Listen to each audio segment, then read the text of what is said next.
We'll guide you through how to transfer your Wix domain to another registrar. If you find this helpful, consider subscribing and liking the video. First, go to your Wix account and log in.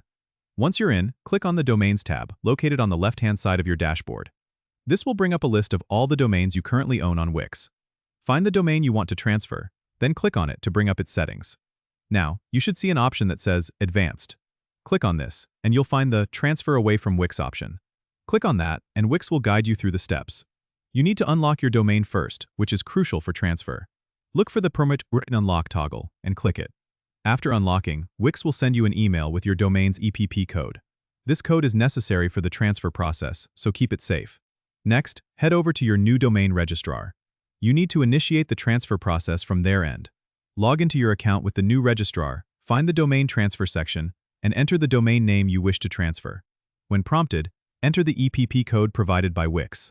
This code acts like a password that verifies you own the domain. Once you have submitted the request, it might take a few days for the transfer to complete. During this time, keep an eye on your email since there might be additional verification steps required. Don't forget, transferring a domain can take up to 7 days, so be patient. And there you have it. You've successfully initiated the transfer of your Wix domain. Don't forget to subscribe and comment if this helped you out.